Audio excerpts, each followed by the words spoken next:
Governor Uzodinma denies the allegation that he wants to use the open university premises or facility for admitting IDP camps after, of course, the issue was went viral and was exposed, and eventually the facility was burned down. What is your take on this development? I am Mr. Paradeni Okokundem in this Second Republic of Biafra, led by Mazin Nnamdi Kanu Onyenduai, our God-given Prime Minister Simon Ekpa, and Biafra government in exile, including the autopilot medium warriors. I thank God Almighty for what He have done unto us, for the life He have given unto us. I thank Him for His goodness and mercy upon every mankind. Father, be purified in Jesus' name. You see, I've been saying that Uzodinma is a shameless man. And I've been saying that no truth in any mouth of any politician in Nigeria. There's no truth in their mouth. There is, if you are saying Nigerian politicians or Igbo politicians are bad, Uzodinma is the worst. Is the worst. What they have aired in the air, the whole world saw that Uzodinma is denying. Okay, since he acquired that land and call it government open university, and he built all those facilities, how many students have admitted there? It was alleged that the facility was built during Rocha Sokorocha as the governor of Imo State. He may say whatever he want to say to deny. What of the university he built in his own hometown or local government or Moma in the Los Neutral zone?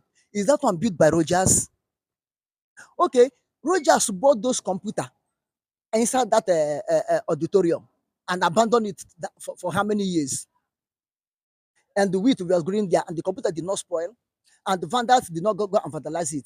Rogers was the one that called federal presence. What the name of that board that came to examine the facilities, and they said they are okay. Which is Rogers that call it?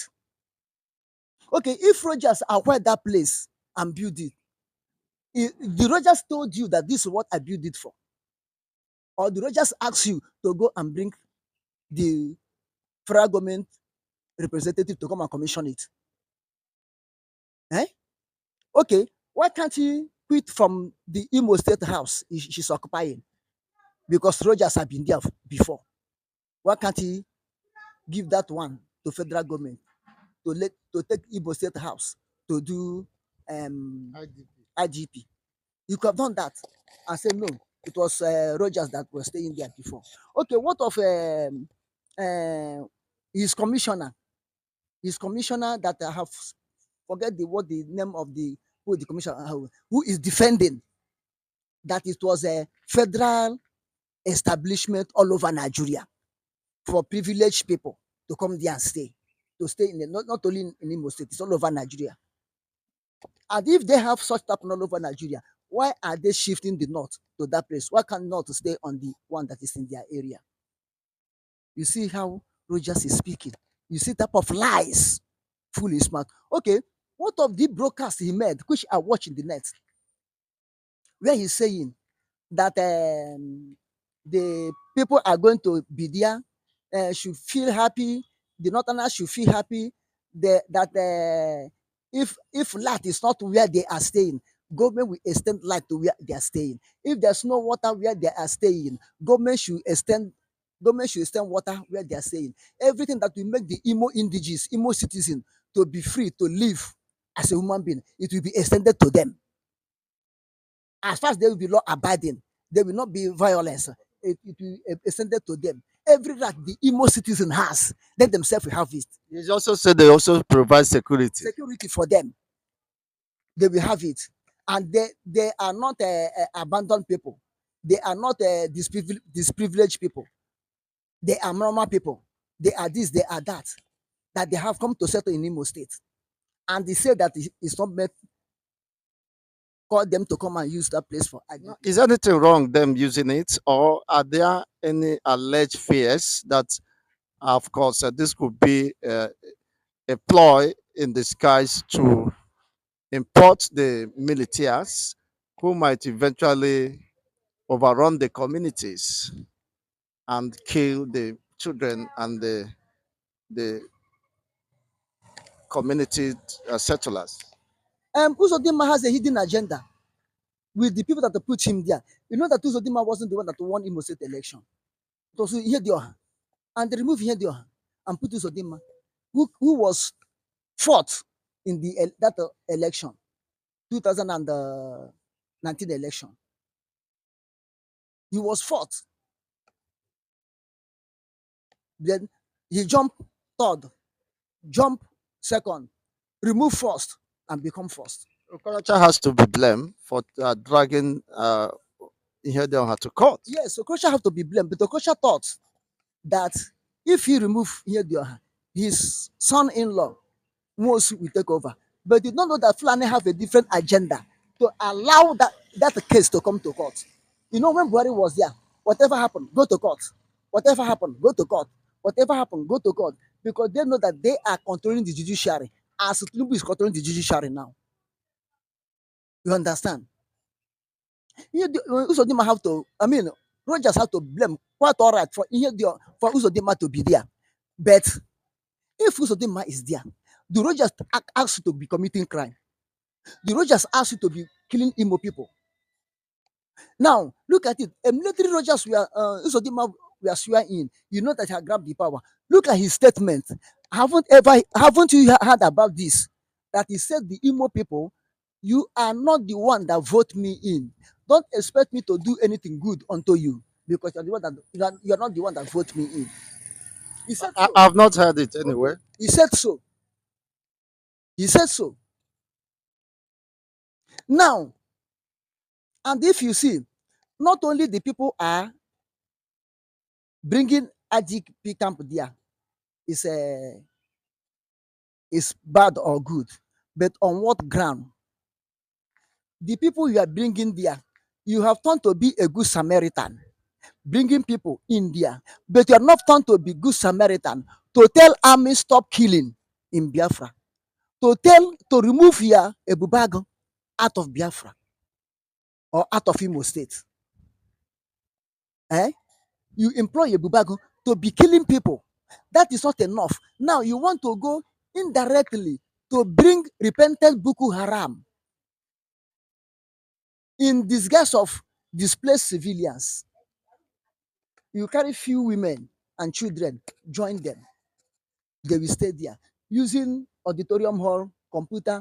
They waste Imo money to put there. You use them as a camouflage. Maybe 2 to 3 years, if Biafra still remain in Nigeria, these people will master the ground. Now they be at your center. They be at your center fighting you. And by that time, federal government or Nigerian army will take a helicopter, dropping food and arms for them to be using. And you know the conquest of Usman Dafodion plan, which the Fulani are still carrying out up to today. Now the people enter into panicking. The people enter into fear and start saying this is not good.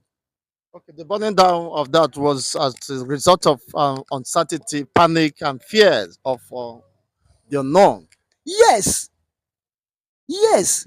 Because how can you go to North, bring a different tribe, a different culture, a different language to come and sojourn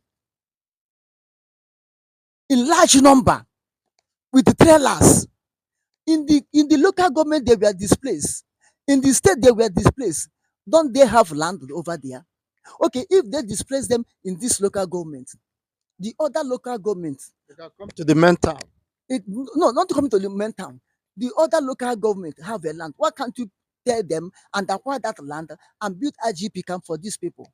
You want to transport them down into Imo State for them to be living. And Imo State, you say that there's war, there's insecurity. Now you want to bring the people that will have their insecurity already to another insecurity, which means Imo, Biafran land is okay. It's in peace, but you people are the one giving propaganda and false information concerning Biafran people. Look at it. So the people have to rise up to burn the place down because of fear that it may be an avenue to run over the Imo State or Biafra land.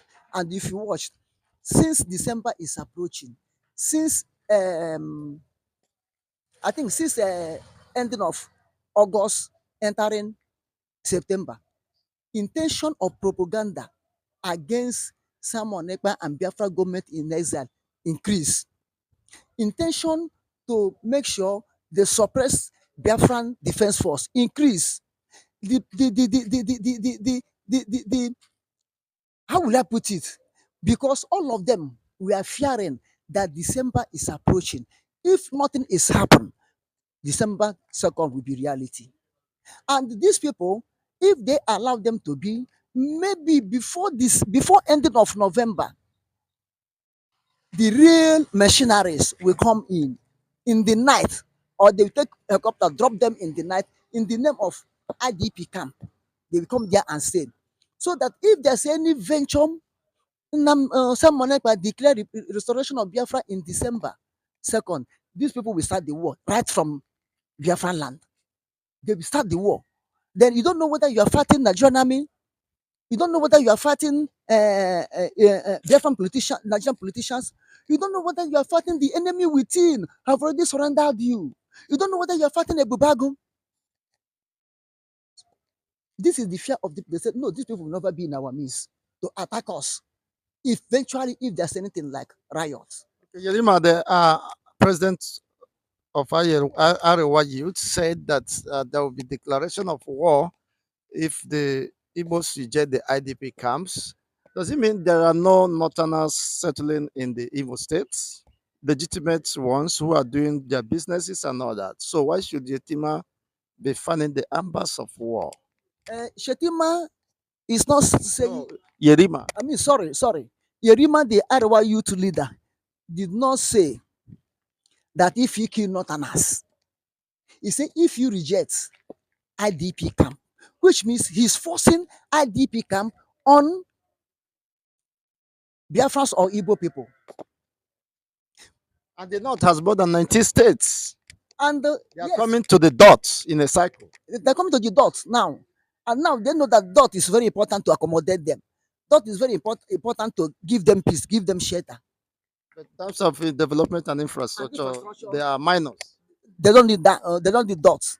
They don't need dots. Now look at it. If there's no any hidden agenda, why should be Yerima in got flame in fire that they say they don't want IDP camp? And Yerima, it had been too much for him. In 2017, he was the one that called Igbo should leave. Not. And he said he's a youth leader. But by his age, I think he's approaching 50 years or more than 50 years. Is he still a youth? Is he still a youth? Now, and he came in the name of Arewa youth or Northern youth. Thank God they are youth. They speak as a youth. They are not adults. So let the adults in the north, the elderly people in the north, the political leaders, traditional leaders, learned people in the north, and the rich men call the youth to correction that the drum you are beating will not sound well. The drum you are beating this time around, the Biafra can dance their music well, but they cannot dance their own music. He declare what? Will he come to Biafra land and fight? He will declare what to kill the Biafrans in the north, the Dibos in the north. But let you remember that this time around it's not 1966. Now, anything happened to the Biafrans in the north or Igbo, you massacre them again, genocide again, it must surely come to bring to book. All those that massacre it, that carry that another genocide again, will be face the law, the wrath of the law, because now it's not before. When when the world was in darkness, when there's no global information, now there's a global information. But we don't pray for that, and we don't, of course, just imagine that happening. We hope that peace, of course, will be given a room, a chance to live. It's good for peace to live. This is why Biafrans are calling, demonstrating, campaigning for their freedom. It was Nigerians that pushed them to war by killing them that made them to start resisting. Okay, look at it. Biafran Defense Force. They are not Biafran attacking force. They are not Biafran aggression force. Because you have pushed them to the war. There's nothing they can do to defend themselves. You see where they are going. But if Nigeria will come down and call on the table of negotiation, you see that the peace is far better than war. Because there's nothing good come from barrel of gun than destruction. Look at Ukraine now. Look at Ukraine now. Thank you so much, Mazi. Thank you. I am Mr. Okmara Deni Okokondem in this